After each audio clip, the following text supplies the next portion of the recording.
Discipline is just defined by doing the things that you don't want to do. That's it. Someone that is disciplined will wake up, they'll show up to work, they'll put in the hours despite the mental resistance that they feel. I want you guys to remember this. If you have the ability to procrastinate, which is just ignoring your responsibility, then you also have the ability to ignore resistance. It's the same muscle. It comes down to a choice. Hope you guys are having a great start of your day so far. Today, we are talking about why motivation is going to kill your discipline.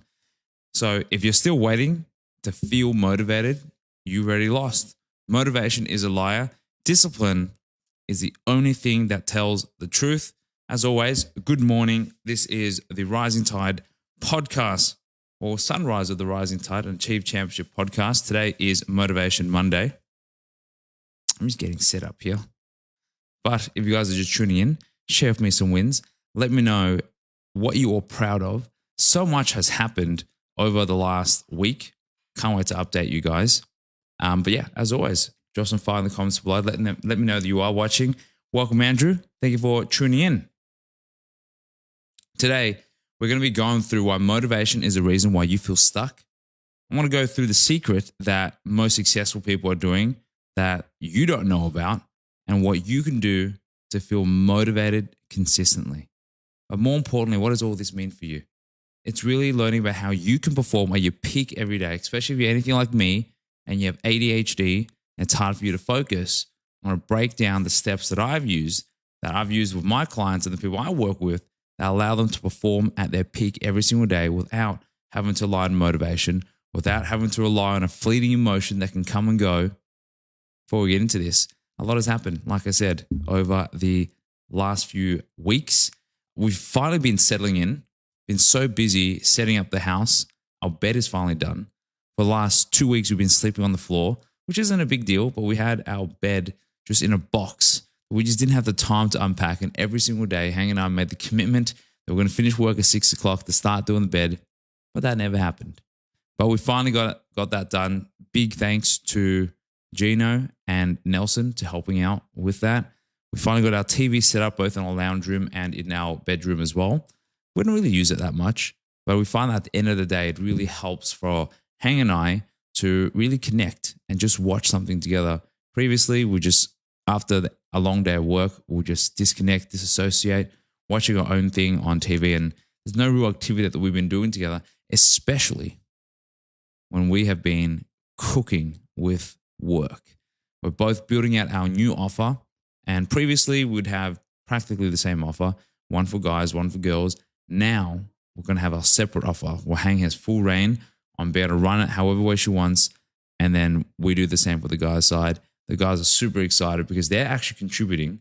The guys that were the clients, but now part of the team, are contributing towards building something that I think is incredible. It's something that hasn't been done before, especially in the personal development / performance space. There isn't a lot of Asian representation. And I'm very proud to be representing the Asian community. And so we'll be sharing more of that over the coming weeks. We've been building a lot on the back end. And I think what is really cool is how we're just building it together. That everyone has a say and an opportunity. So I'm very excited to actually start presenting that for you guys. But yeah, it's really starting to sink in that we live in a freaking penthouse. You know, you guys are about to watch the sunrise along with me with my 1 and 2 fireplaces in the lounge room, keeping me warm. We've got some cleaners coming to clean the house. And it's just all those little things that are starting to really sink in. And over the last couple of days, I've been feeling a little bit sick as well. I had massive indigestion on Sunday and it's caused me a lot of grief. I felt really sick towards last night. But you feel a little bit less sick when you have such a beautiful city view. And it just reminds me of all the work that we've put in to actually get us here. And what's even crazier is to realize that we're just getting started. We are literally just cooking. We've also been building out a new offer that we know is going to crush. You know, we've invested in ourselves with a new team to help out with ads, our VSL, our content, our landing page. And it's basically using AI to not replace anything, but to supplement what we already know. and to extract information data so much faster so that we can actually do what we do best, which is building and the servicing and creating teams, building a company culture that I think, unless you guys are a part of, it's very hard to explain.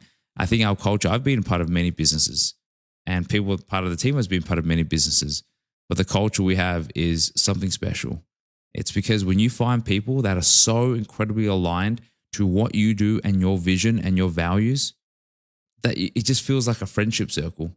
But unlike most friendship circles, conversations that actually go nowhere, we bring out the best in each other. And it's all about being productive and positive peer pressure, triple P, and just seeing others succeed. It brings out a side of you, and which is why it's called the rising tide. And the more that we talk about the rising tide, the more relevant it becomes and the more powerful it resonates and it just reinforces. And this is how you find your core values and your core beliefs as well. You have a hypothesis, you have an idea, these values that you would like to represent. And some of them sound good on paper, but some of them don't fully resonate with you. You don't really think about it. But the ones, the core values that you think about every single day, that just somehow seem to just come full circle every single time, those are the ones you stick with in all areas of your life. And I think the rising tide has become one of our core values. Very exciting. And then by the end of this week, can't believe it, by the end of this week, Hang and I are going to America. I'm going to speak in front of 50 to 60 coaches.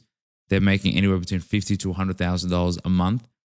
Literally millionaires, 7-figure business owners. And I have the privilege to be able to speak in front of them. It's crazy.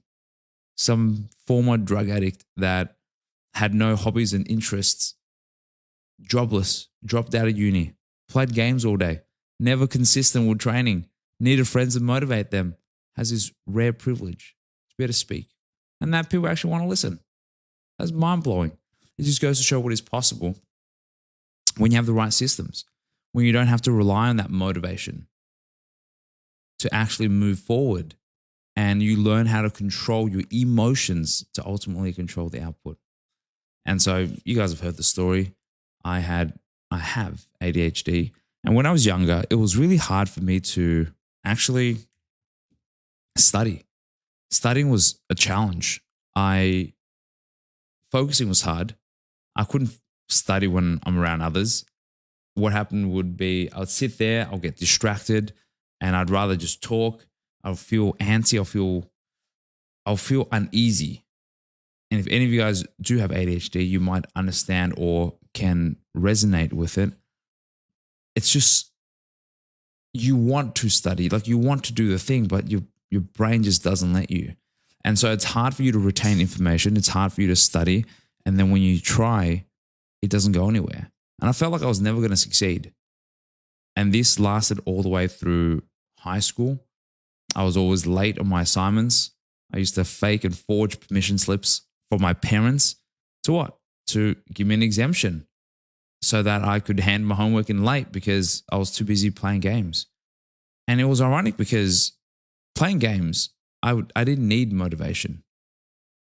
I didn't need to get my mindset into the right state. I really enjoyed playing games. And this was a puzzle for me. Why was it that it was easy to play games, you don't need motivation? However, when it comes to doing work or doing something productive, it's so hard to get into that state. It's actually really simple. And it's the 3 steps. And once you understand this, what happens? You can apply it to all areas of your life. You'll be able to harness your mental capacity to fully focus towards your goals, to achieve things that you never thought that you could. But it turns out you all have it in you. Everyone has the capacity to succeed. Everyone. And it's about the right 3 components that will bring out the best in you. And that's exactly what we're going to be talking about today. We're going to be talking about why most men think they really have a discipline problem when in reality they have a consistency problem. So what does that actually mean?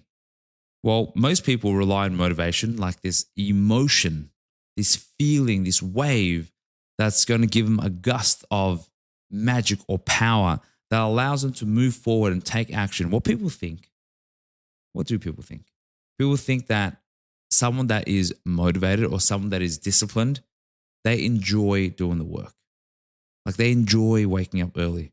They enjoy sitting there clicking buttons, doing the boring, repetitive thing. And this could not be further from the truth. So what does it feel like? Discipline is just defined by doing the things that you don't want to do. That's it. Someone that is disciplined will wake up even when they don't want to.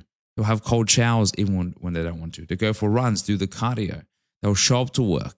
They'll put in the hours despite the mental resistance that they feel. And you guys want to know something crazy?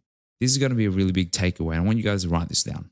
If you guys have had patterns of procrastination before, I want you guys to remember this.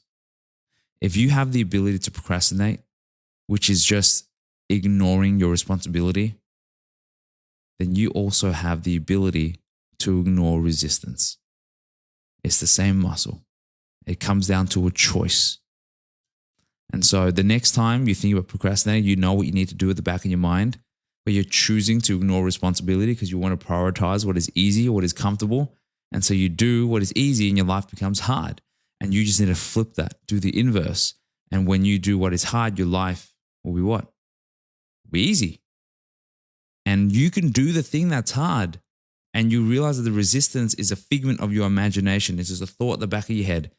Just like that nagging thought telling you to go clean your room, to go start your project, to do the research, do the homework, to do the cardio, to get to the gym, to eat right. But at the back of your mind, you also tell yourself, nah. And you just got to switch that to, I'm just going to do it and ignore. And once you keep doing this, you start to build a muscle. That muscle is called willpower, called discipline. And really all this is just pattern recognition. Now, what happens when you consistently reinforce the pattern of not doing the thing that you're supposed to? Well, you're actually reinforcing the behaviors in the back of your mind.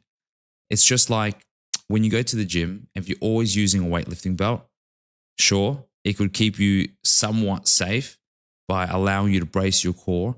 However, what happens is you're going to start to rely on using your weightlifting belt every time that you lift. And you will never be able to lift without it because you don't have that core stability. You didn't work that muscle. It's like when you go bowling and you put those safeties up. And every time you bowl, you rely on those safeties. And without it, you hit a gutter ball. This is exactly what we're trying to build here. We're trying to build that muscle where you don't have to rely on those safeties anymore. And that muscle, just like any other muscle that is when unused, gets weak. So you have to build it. And building your muscle isn't something that's easy. You don't just do the easy thing and it suddenly gets stronger. You have to do the thing that makes you uncomfortable. You have to go outside your comfort zone. And when you repeatedly go outside your comfort zone will expand. More things become inside your comfort zone. And by definition, there are more things that you're comfortable doing. And this muscle that we're talking about is called the ACC, the anterior cingulate cortex. And that's also known as, again, your willpower, your disciplinary muscle. The more you use it, the stronger this gets. And studies have shown that people that are consistently doing hard things, which is why there's this massive camp of people that love doing cold showers. For me, I'm not a proponent of it. Cold showers doesn't really give you that much physiological benefits, but in principle, it's a lot of mental benefits. You start your day doing the thing that is hard and it gives you momentum throughout the day. And here's the thing about habits. And here's the reason why most people fail to implement a lot of these routines. You watch these videos like this millionaire or this millionaire's morning routine and you copy it and you do it for a little bit and you wonder why you fall off. Because you're missing the first key component in what we're going to be talking about today, which I want to share with you in a second. And so what happens is you don't understand why you're doing it. You're doing it for the sake of it. And you don't see the results or what you don't understand what you're supposed to see. And then you fall off. And you're like, it doesn't work. It was a temporary thing. So what are the 3 things you actually need to help build that discipline so that you don't have to rely on a fleeting emotion that is called motivation? And it's really simple. It's actually the key components of the Rising Tide or the Achieve Championship program. You know, what's actually also really interesting was earlier in July, I went through an athletes retreat, and my coaches, they are different people. They're incredible. They have this love and purity for bodybuilding. Different perspective, different life experiences. But you know what was similar though? They had this shield of resilience. That's what they call it, the shield of resilience. What helps you be resilient through tough times? It's just a different way of phrasing a very similar thing. And it's made up of practically the same three components. Component number one is purpose. Why are you even doing it? Your why. This is the most important. This is your North Star. Without a North Star, it's so easy for you to get lost because you get lost in the details. You get lost in the day-to-day. You forget why this is even important to you. What is the ultimate reason why you're doing what you're doing? Say you want to start losing weight. What was the real reason that you started losing weight? Was it because you wanted to see a number on the scale, you fit into clothes? Those are all surface level reasons, and they're never the reasons that actually trigger us to take action. There are three levels to your purpose: the surface, action, and transformational level. You have to understand the third level, and there's always a transformational level. I want you guys to remember this. Behind every surface level want is a transformational need every time. It could be unconscious. Maybe you guys don't actually understand what it is. And digging deep, journaling, looking internally, reflecting back is going to help you understand that. And so once you understand your purpose, your why, this becomes your North Star. This is going to guide you through dark times. And so losing weight isn't about fitting into your clothes or going down 2 notches on your belt. It could be so that you can be confident in yourself again. You can actually talk to people without feeling self-conscious about them judging you. To be able to speak your mind and your voice in a work meeting. To be able to go talk to your dream partner. Or if you guys have a partner, to feel worthy being around them. Not because of the way that you look, but because you actually respect yourself. Because how can you respect others when you don't actually respect yourself? And especially when you love them, would you want to give them a half-assed, half-baked version of you? Or would you want to give them the best version of you? That's your choice. And so find your purpose. Long term, what does the change that you're making today, where does that lead to? And what is the result of that? And how would that make you feel? And once you're clear on what that is, it's not just a matter of counting your calories or your macros. It's really about being the man that you always knew that you could be, the man that you were meant to be. And that's your purpose. Now, that's step one, is understanding where you want to go and why. Step two, how do you get there? It's hard for anyone to be motivated if you're not even sure of what you're doing is even working or not. If you're not getting results for the work that you're putting in, how can you be motivated? Every time you take action and you get feedback, your brain produces dopamine, and dopamine is the hormone that actually triggers you to want to repeat that process. So when you start doing things, you get validation, you get feedback, you get recognition, you feel good about it, and you're going to want to do it again. Every time you eat food, when you're hungry, your brain starts to trigger all those signals, and now you're like, I want to eat more of it. And so you want to do it again and again and again. But if you're putting in the work, hard work, and you're not getting the results for it, you get no dopamine out of it, you're not going to repeat the process. And so key step number 2, really important, is having the right systems. Knowing exactly what you need to do, a clear step-by-step structure, a repeatable process that is predictable, that gets you results, and it's something that makes sense to you, realistic for you to be able to stick to. Because once you start doing that, you create a new feedback loop. That there's a desire then leads to action leads to what? Result. Desire, action, result. Desire, action, result.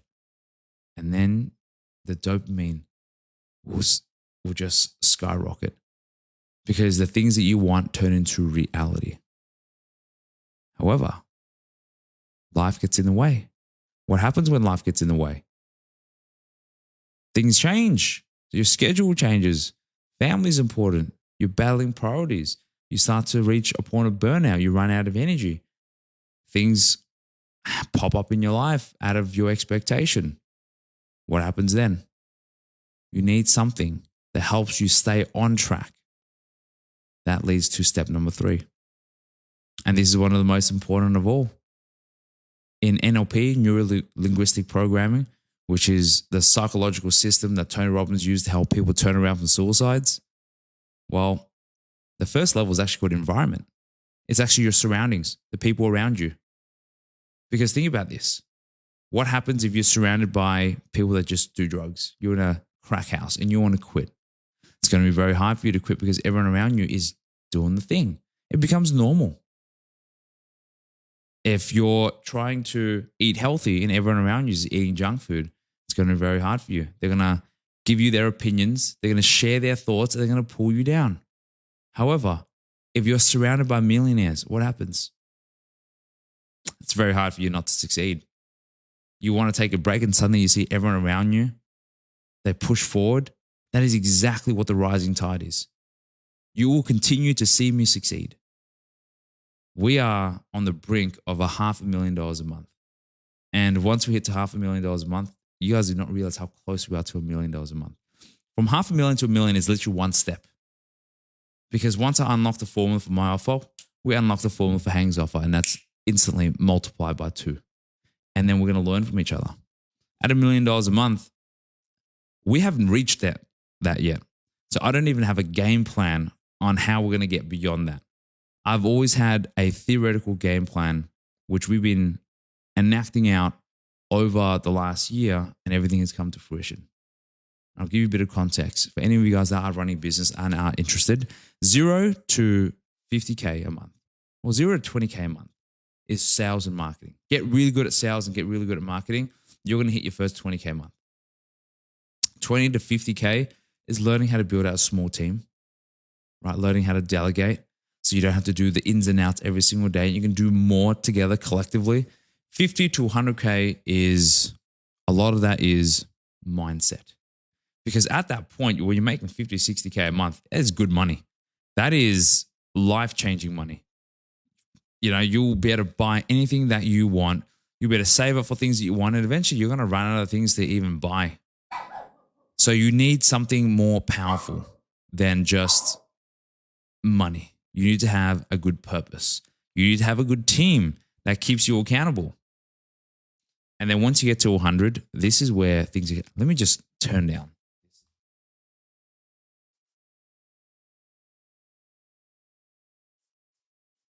Sorry, that was getting maybe a little bit dark. All right. At 100K, it's all about leadership. 100 to 200K is all leadership.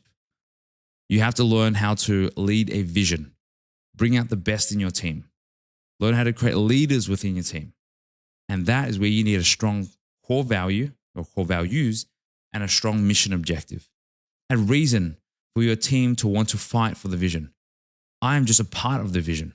I'm the messenger in this vision. I'm not the vision. No one wants to be Andrew Chow, or no one wants to live my life. But if I can represent a fraction or a portion of a life that someone might want to live, that's something they want to be able to fight for. That's 100 to 200K. And then from 200K onwards is all branding. It's all personal branding. And that's the chapter that we are on right now. And so based on the hypothesis, we've gotten to where we are, which I'm very proud of. And all things considered, you needed all 3 steps, a right purpose. Because if my purpose initially was just to make money, what am I telling the market or what am I telling the world? I want you to work for me so you can fund my lavish lifestyle when I live in Bali. That's what I was afraid of. And that's what created an identity for me where I have holes in my socks and holes in my undies. I was afraid that people would judge me. And which is partially true. There will be people that will. They have a misconception. At some point when you're the hero long enough, like you're the underdog when you start your business, People support you because you're taking a step back in terms of your life status. And they want you to win until you actually win. And then you remind them of the choices that they should have made. You remind them of the life that they could be living. And then now you become the villain. There's a age-old arc, which is the consumer versus the business owner. Because what's the dynamic? The business owner takes money from the consumer, puts into their pocket. We've had clients that felt that way. We had a client that was unwilling to put in work for himself. We had to spoon feed him to try to get him a job, gave him a guarantee. And he had the audacity to ask for a refund when he didn't follow through with his own commitments, made excuses. And he said, this is a lot of money for me. If you refund it, it makes no difference to you. It makes a difference to me. I'm like, that's irrelevant. That's honestly irrelevant, because when you made this commitment, it was a fair, equal exchange. That we're going to give you what you need, the tools to be able to change your life, but you need to put in the work. If you don't think that's fair, then you don't have to invest. So it's a gentleman's agreement. That was a fair exchange. But no, they like to play the victim's mindset that the business owner is always the villain, that they're taking money away from the consumer. But the purpose now for me is I understand that there are bottlenecks that I have to overcome. It's not about building the business. It's about being the best that I can be. And the lesson that I'm learning right now is how to overcome the scarcity mindset, to assume an abundance mindset, because I've been programmed since I was young to have a scarcity mindset, to not spend money, to not pay people. Just get things done yourself. But think about how selfish that is. There are people out there, say an electrician or a handyman, that needs jobs to be able to put food on the table for their family. And your parents will be like, don't do that. We'll figure it ourselves. We're not licensed electricians. We have no idea what we're doing, but we can do it ourselves so we can save money. So we can hoard the money and not feed it into the economy and keep it for ourselves on a rainy day. And when we're young, what our parents say is golden. So we think that's the truth. And that conditions us as we grow older to not want to share and not want to give. It teaches us to hide and hoard. And that is a scarcity mindset.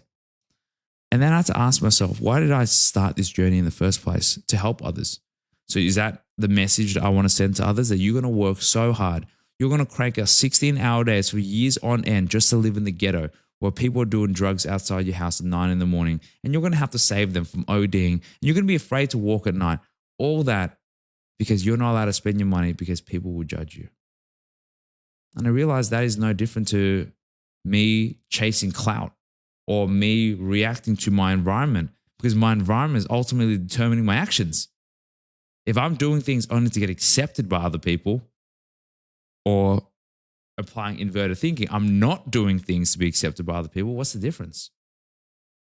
My purpose is to show people that you can live the life that you want without judgment.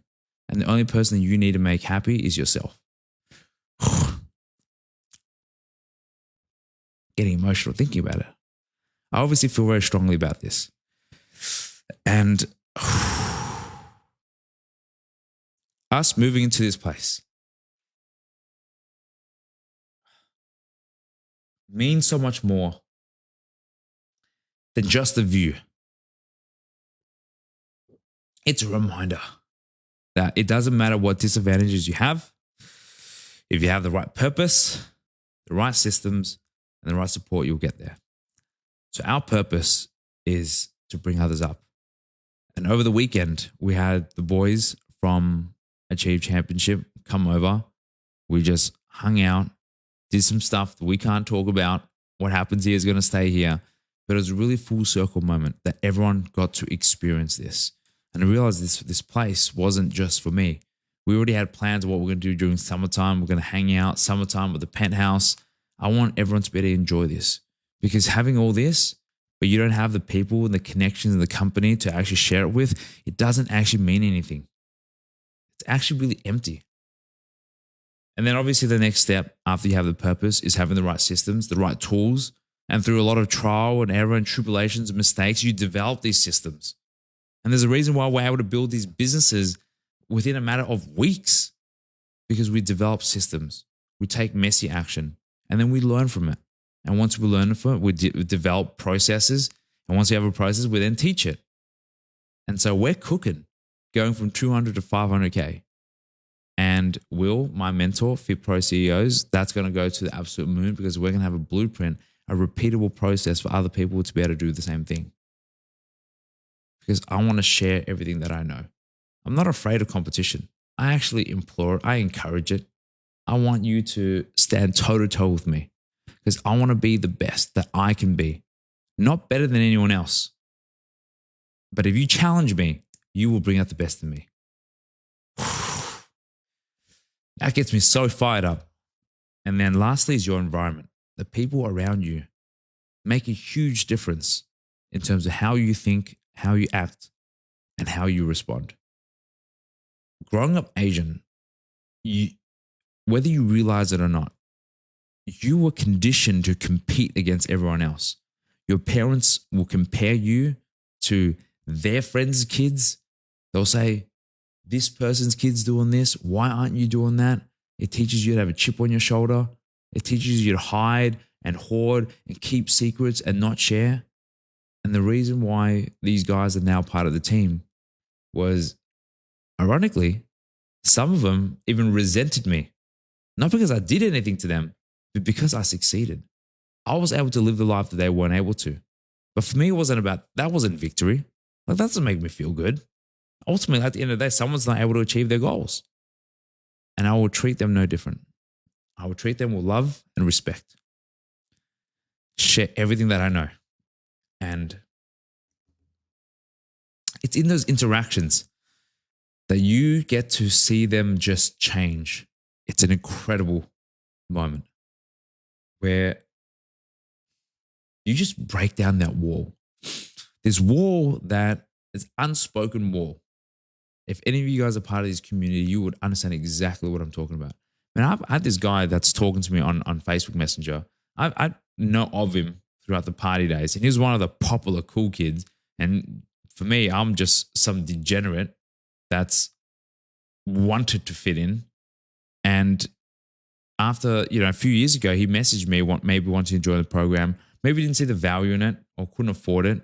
Sometimes people that are popular go out a lot. They're not very smart with their money, or they've never stomached the ability to spend thousands of dollars on the personal development. They'll spend it on bags, they'll spend it on food and alcohol and all that. But the personal development, it's a hard pill to swallow. And we started talking again in recent months because obviously how we've been succeeding. And he said that he appreciates the conversation that he has with me because we're not even that close. But I was able to be real with him more than his friends who have known him for years. I think in that moment, I think what's really valuable is that you flip their whole life upside down. They're like, how is this possible? In my mind, it's not possible for anyone to be this kind, to share this information. You don't do that. But when you do, you make people question their reality. And when you make them question their reality, you make them start from the start. They empty their judgments and they really start to look at life from a different lens. And that's when they really start to change. That they realize that it have to be this. They don't have to like hide. They don't have to defend or keep secrets. They can be as vulnerable as they need to be.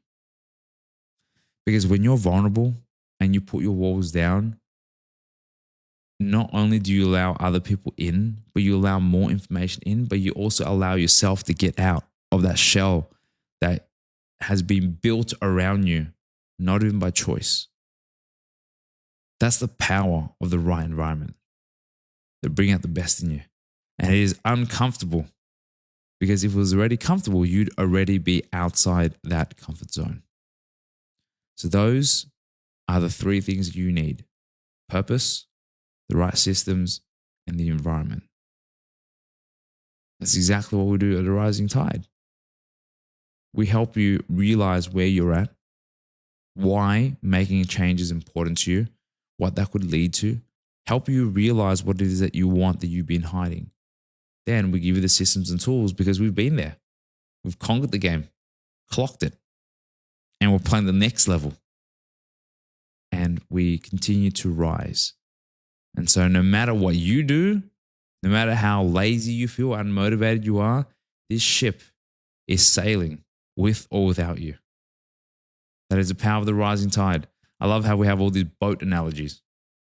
You know, and I think that's the whole theme. You know, like even in the team, I think one thing that I've learned about leadership that I would like to share with you as a bonus for any of you guys that are sticking all the way to the end. The analogy I always use is everyone on the team is equally as important. The captain is not more important than any other role. The guy that's cleaning the deck with a mop equally is important because you don't clean the deck's slippery, people slip, you're going to start losing crew members. The chef that's at the back cooking, also important because if you don't have food that's cooked, the crew's going to starve. The guy that's manning the mast, you're not going to be able to steer in the right direction. The guy that's using the telescope to scout, you're not going to know where to go. The captain and navigator, everyone's role is equally as important. And true leadership is not assuming a more important role. True leadership is really supporting people to make sure that they are the best that they can be. That is a massive burden. And sometimes you feel a little bit useless because the goal is that your team should be better than you at everything that they do than you because you're just a jack of all trades. You're only good at the start when you're building out and baking out the processes. Then eventually you delegate and your team becomes better than you. But that's the analogy of a crew on a ship and a crew on a ship that's surfing on a rising tide. And it's uncomfortable because at that point you choose to sink or you swim. And most people sink while others choose to swim. And those are the people that can hang out on this boat. But regardless, either way, true leaders have to move forward. They have to lead themselves. So the ship is sailing with or without you. And if you want to sail with the best, sail with a team that is going to dominate this industry. And it's crazy. Again, we're just 4 years into this. Can you imagine us in 10 years' time? People will be talking about us and Achieve Championship. And if you're listening to this podcast today, you will be able to say, hey, I actually remember this guy. He used to go on live and talk about random stuff in the morning. I can't believe where he is now. That's the narrative.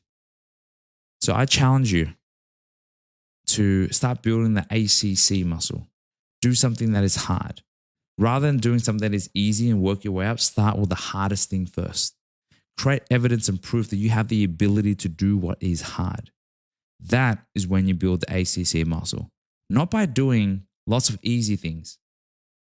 Doing the hard things that's outside your comfort zone. And as always, if you guys want to take your personal development, your fitness and performance to the next level, DM me Discipline, and we're going to have a chat to see if you are a good fit for the rising tide. And one thing I've learned over the last few weeks is really learning to respect myself and holding space. And I'm not saying this as a scarcity or urgency tactic, but rising tide is not for everyone. It's not supposed to be. Because when you're in an environment where you bring out the best in each other, you can't have someone that's one trying to find a job while another person is trying to scale the business to like $100,000 a month, $200,000 a month.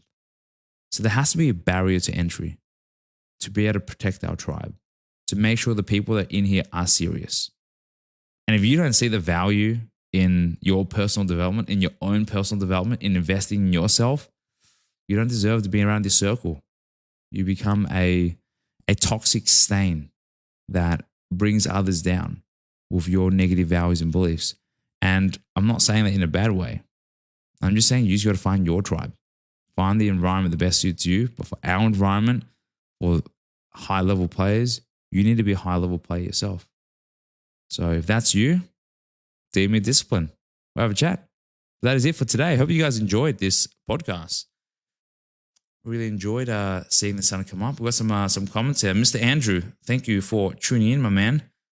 Mr. Mendoza, He is an example of my rising tide. Has always brought the best of me. If you guys don't already, follow him. Big following. One of the most humble guys I've ever met.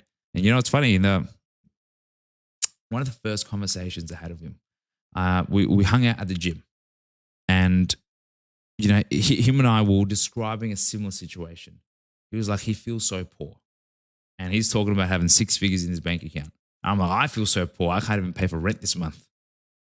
But I remember that conversation so dearly because that brought out the best in me. I'm like, there are levels to this game. I don't even feel any kind of way about it. All I thought was, I just need to get myself out of this hole. Andrew, tell me to pull the trigger and stop being a pussy. Alex, stop being a pussy. You're not a pussy. So hopefully that helps. You're definitely not a pussy. Nelly, positive peer pressure. I like that. Andrew, if you have the ability to ignore responsibility, you have the ability to ignore resistance. That is incredible. It's so powerful. It is so incredibly powerful. Just realize, it just shows you that you already have it in you the whole time. Sandhu Fitness, do you recommend Will's program? You know what? I'm going to be 100% real with you. Don't ask me that question. Like, that question, you already know the answer to. Like, why else would I be a pinned reel on Will's page and he cranks out an ad? Why would I put my name and my face on that? This is the problem. People lack the testicular fortitude to make the decisions that they know that they need to, and they lean on other people to make the decision for them. Who gives a fuck what I say? Like, it's one of two camps. I either work for Will, and of course I want to say it's great, or I don't work for Will and I say that's shit. Do you want to rely on a biased opinion? Why don't you go out and find it for yourself? Don't let someone's opinion sway you. Learn how to make your own decisions. You know? And I know that sounds harsh, but again, we're here to create leaders. This is a rising tide. I'm teaching you how to make your own decision and not rely on me as your dependency. I'm not the thing that's going to give you success. You are. I can bring it outside of you, but you got to be okay feeling uncomfortable. Nelly, kill alive, my G, sink or swim. Appreciate you. Kieran, Calcut, testicular fortitude. Yeah, it's actually one of my favorite lines. Anyway, that is it for this morning. I have a call with the new team in 20 minutes, and we're going to be brainstorming how, to give a bit of context, if you guys use ChatGPT, it's going to give you, it's a large language model. So it depends on the inputs that you give it and what it knows, and it's going to be able to just format the information for you, essentially. And there's a new app that we can put in source material. So when you think about ads or VSLs or landing pages, there's so much optimization to it. What's going to allow you to lead to the highest conversion? Like, it could be just be swapping one word around or the hook of the video. And so the information's already out there on what is working. And for you to build a successful business, it's actually less about the fulfillment than it is about sales and marketing. Because think about it, right? You can have amazing fulfillment and you might be lucky that it could spread through word of mouth, or you might suck, like absolutely really suck at marketing, and you have really good fulfillment, but no one's really going to know about you. That's the sad reality. And so you need to be good at marketing. And that's actually the first step. The first step is not to be good at fulfillment. The first step is actually to be good at sales and marketing. Because once you're good at sales and marketing, you have cash flow, you have oxygen in your business. And once you have oxygen in your business, then what? You can actually reinvest back into your business. You can hire talent. You can improve your systems. You can improve the fulfillment. But that's the order. So you can spend all this time building out this fulfillment, but you don't have any data because you don't have enough clients to know what's good and what's bad. And you will be a sinking ship because you invested so much into an uneducated decision. And so the information is already out there on what good marketing is. And now we have this AI to be able to help us delineate and differentiate what's good, the frameworks that they use, and what our offer is, what our branding is, what our message is, what we're trying to communicate, and how to put that and structure in a way that people want to consume it. And then the more people know about it, it stimulates a part of their brain, this human psychology that makes it want to buy and purchase. That gives us the cash flow. We then reinvest it back into the business and continue to grow and improve it. And that's how you become one of the best. And so I've got a team behind my corner that's going to help me out with that. I'm very excited because marketing is actually one of the hardest parts of running a business. And it's the part that most people struggle to overcome because they feel a bit icky selling. Well, if you can't sell, don't run a business. Sometimes people love doing the thing, but they can't overcome the internal hurdle to actually learn how to put it in front of people's faces and ask, hey, would you like a fair and equivalent exchange of value? Because deep down, they don't believe in themselves. Deep down, they don't believe that their product is that good, that it's good enough to fight for it. True selling is serving. If you truly believe the product that you have could really change the world, they could really change someone's life, it becomes your moral duty to share that and to fight for that. Just like if you were to drive to work and someone had a car accident and you know that they need to go to hospital or they will die, what do? You get back in your car, just drive to work and carry on because you like driving? You have to do what you need to because you were there, you had the opportunity, it now becomes your moral duty. It's your responsibility. And all the things that I've been going through, all the lessons that I have, all the mistakes that I've made, because I can see other people make the same mistakes, it is my moral duty to share this. And people only make a change when there's a sacrifice that's involved. Just like a wallet. Why is a Louis Vuitton wallet, why do you care about it more or look after it more versus one that you bought from Target for $10? It all came from the same place. You know, all the fancy brands all come from China. You know that? China manufactures it. It ships it to like Italy, and all they do is stamp a logo on it just so they can say made in Italy. You buy it and you pay 100x or what it's really worth. And you care for it more because of what you had to sacrifice. So if it's your life and your personal development, you should actually be asking yourself, how can you sacrifice more for this so you can care for this more? And I think at this point, we are close to $200,000 in coaching and mentorship, which isn't even that much compared to what other people have invested in. And it's not like I've been a good student for all of them. Made a lot of mistakes. I'm here to share with you what I've learned. That is it for today. Hopefully you guys enjoyed this one. It feels quite personal, just like we do it back in the old days. Some things change, some things don't change. I hope you guys enjoyed this one. And I'll see you guys sometime later in the week. Peace.